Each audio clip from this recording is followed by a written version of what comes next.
Assalamualaikum warahmatullahi wabarakatuh. Kami dari kelompok 3 penginderaan jauh yang beranggotakan saya Lia Kusdiata Nabila. Saya Muhammad Adrina Suha. Saya Fuad Ali Safizi. Saya Surbi Bestari. Saya Salwi Swalsna. Saya Rafiq Nurul Afa. Saya Rizky Acehani Puspita Sari. Saya Reski Ramadan. Saya Muhammad Kasih. Saya ini ketinggalan nih.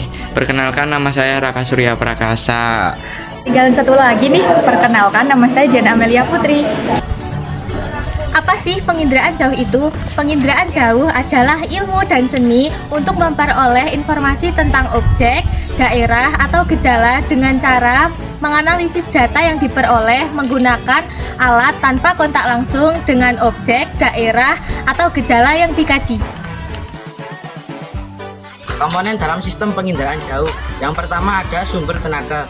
Dalam penginderaan jauh harus ada sumber tenaga, baik sumber tenaga alamiah atau sistem pasif, maupun sumber tenaga buatan, yaitu sistem aktif. Jumlah tenaga yang diterima oleh objek di setiap tempat berbeda-beda. Hal ini dipengaruhi oleh beberapa faktor berikut. Yang pertama, waktu penyinaran. 2. Sudut sumber tenaga mempengaruhi jumlah energi yang diterima bumi.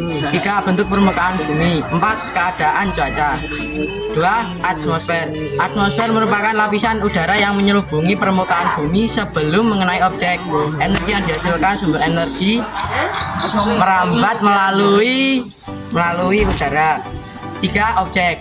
Objek adalah segala sesuatu yang menjadi sasaran dalam penginderaan jauh, antara lain atmosfer, biosfer, hidrosfer, dan hidrosfer. 4. Sensor. Tenaga yang datang dari objek di permukaan bumi diterima dan direkam oleh sensor. Tiap sensor mempunyai keanekaan tersendiri terhadap bagian spektrum elektromagnetik. Di samping ini juga mempunyai kepekaan dalam merekam objek.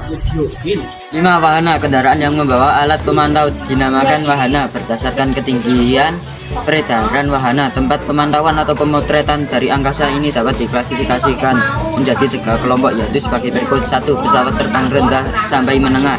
2. Pesawat terbang. 3. Satelit dengan ketinggian 400 sampai dengan 900 km dari permukaan bumi. 6. Analisis data. Analisis data dapat dilakukan dengan cara manual, yaitu dengan interpretasi secara visual, dan dapat pula dilakukan dengan cara numerik atau cara digital, yang yaitu menggunakan komputer. Penggunaan data orang institusi atau pemerintah merupakan komponen yang paling penting dalam penginderaan jauh, karena para penggunaan yang dapat menentukan diterima atau tidaknya hasil penginderaan jauh.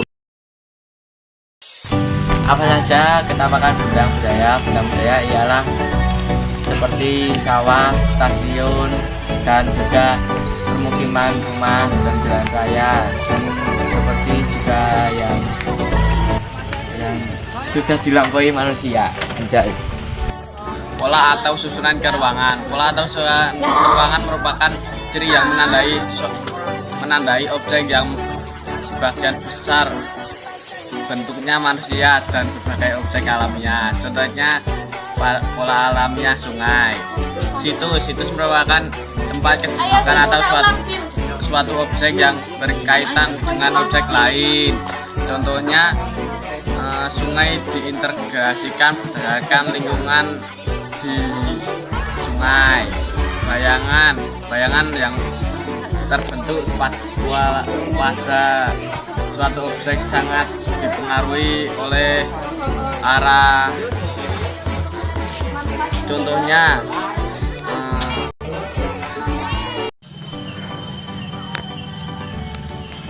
Apa aja sih unsur-unsur interpretasi citra? 1. Rona dan warna.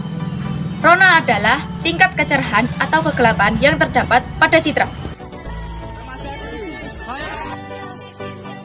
2. Tekstur. 3. Bentuk. 4. Ukuran.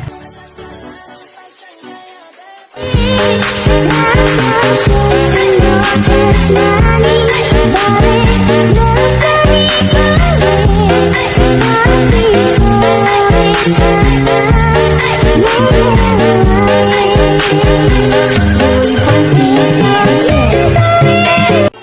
penginderaan jauh di bidang kelautan mengamati sifat spesies laut, mengamati pasang surut dan gelombang laut, mencari lokasi upwelling, sinking, dan distribusi suhu permukaan. 4.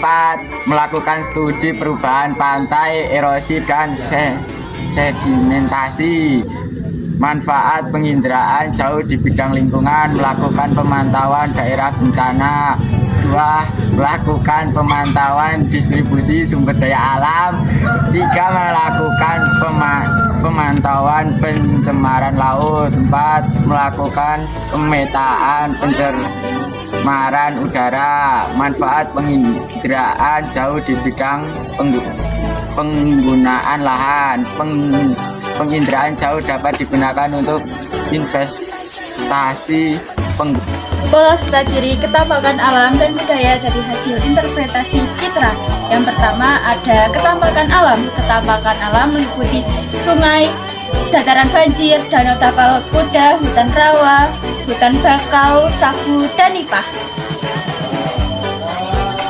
Apa saja sih manfaat penginderaan jauh? 1. Manfaat penginderaan jauh untuk pemetaan. Hasil idrasi dapat digunakan untuk melakukan pemetaan suatu daerah yang sangat luas dan cepat. 2. Manfaat penginderaan jauh di bidang meteorologi dan klimatologi. Contohnya melakukan perekaman pola awan. Yang ketiga, manfaat penginderaan jarak jauh di bidang kependudukan dan perencanaan wilayah dapat digunakan untuk memetakan distribusi spasial penduduk. Yang keempat, manfaat penginderaan jauh di bidang kehutanan. Contohnya seperti perencanaan wilayah hutan industri. Berapa sih jenis citra? Ada 2, yaitu citra foto berdasarkan 1, 2, 3, 4, 5, 6. Yang kelima yaitu pola atau susunan ke ruangan. Yang keenam yaitu situs. Yang ketujuh bayangan. Yang kedelapan yaitu asosiasi. Sekian video dari kelompok 3. Apabila ada kesalahan mohon dimaafkan. Kesepian tanpa kekasih. Cukup sekian dan terima kasih.